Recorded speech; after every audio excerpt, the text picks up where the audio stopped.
Hey guys, I've had a couple requests lately to do a video about my birth stories, and I guess I'm gonna do that now. I have like a little less than 8 minutes on the camera from memory, so I'm gonna try and do it within that time.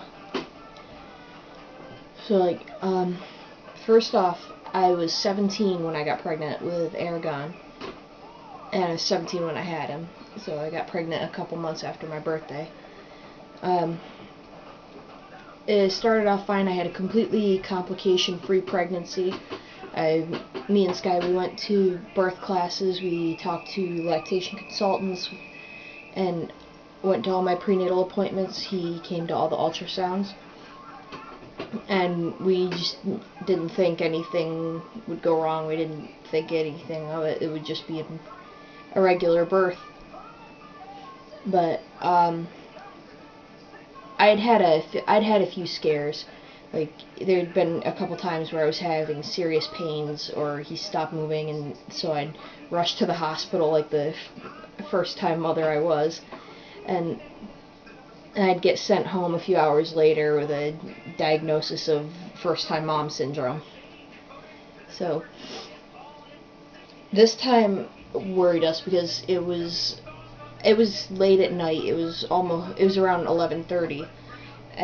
I was 36 weeks and 6 days along. So me and Sky, we were doing stuff, and like I felt weird after. Like I didn't feel right. Something fell off, and I had noticed that Eragon had stopped moving, and he hadn't been moving in a while, and so that worried me because he was supposed to be moving like 10 times in the day. So we called my mom and rushed to the hospital, but on the way there I started having what I didn't know at the time were back labor contractions. I didn't know what the pains were. I'd never been told about back labor or anything like that. So I got to the hospital. The nurses took my information. They brought me in their room, did all the questions and whatnot. Then they brought me a wheelchair and they wheeled me up to labor and delivery. So I got up to labor and delivery, and what happened then was that what the hell did happen? God, it was 2 years ago. But so I got up there. They brought me into this room, and it was a really dark room. There was only one little light that was on a table next to me, and it was very dark.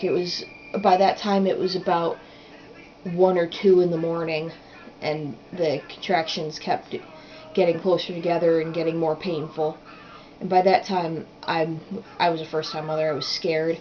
I was in pain. I didn't know what was going on. And it wasn't until another hour and a half later that my doctor even got there. So at about a little before 5, I want to say maybe 4:45 in the morning, the doctor gets there, and I'm in serious pain. I'm laying on the bed. First of all, they have me on the bed, flat on my back, and anytime I tried to sit up, they'd push me back down. They wouldn't let me get up. And they had me pretty much strapped down. They had the monitors over my belly. They had IVs in me. They had already put a catheter in for some reason, even though at that time I was planning on having a natural birth. So at that point, the doctor had Sky and my mom leave the room. I guess because he wanted me alone where I wouldn't have any backup. Sorry, I'm still bitter. But what happened then, by that time I was in so much pain and I was exhausted because it was almost 5 in the morning that I just fell asleep, and I woke up to my legs in stirrups and, like, spread eagle with the doctor there and a gush of water. And it turns out that he had broken my water without my knowledge and without my consent, without asking or even telling me he was going to do it.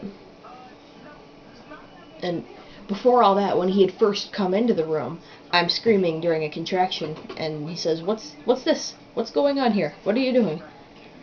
And my mom, she got mad at that. She said, she's having a baby. What do you think is going on? I mean, he's an obstetrician. What other reason does a full-term, well, almost full-term pregnant woman come into labor and delivery? But, so he broke my water without my knowledge or consent. And then about 10-15 minutes later, after Sky and my mom came back in the room, he gives us the whole spiel of the baby is in distress and all this crap. But that was because, like, my breathing was irregular, and I wasn't breathing at a correct pattern for them. But that's just how I breathe. The way I breathe is I take a couple of breaths, and then I hold my breath, and then I start breathing again. I just do that naturally, and I don't know why. But they said they couldn't get a reading on his heartbeat, but that's also because I was panicking. Nobody bothered to try and calm me down. Nobody attempted to help me turn Eragon around, because he was, like, I guess he was sunny side up, as they call it, to where he was pressing on my spine, which incidentally is the same thing I did to my mother when I was born. So, I mean, just thinking about it was, I can't, it's hard to recall everything that happened, but at certain points, he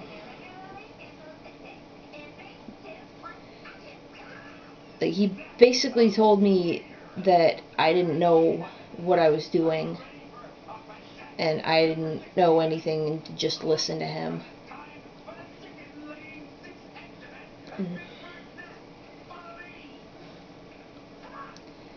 Sorry, I'm being silent now. How much time do I have? I have a couple seconds left on here, so I'm going to turn this off and make a part 2. Alright, so see you in a minute.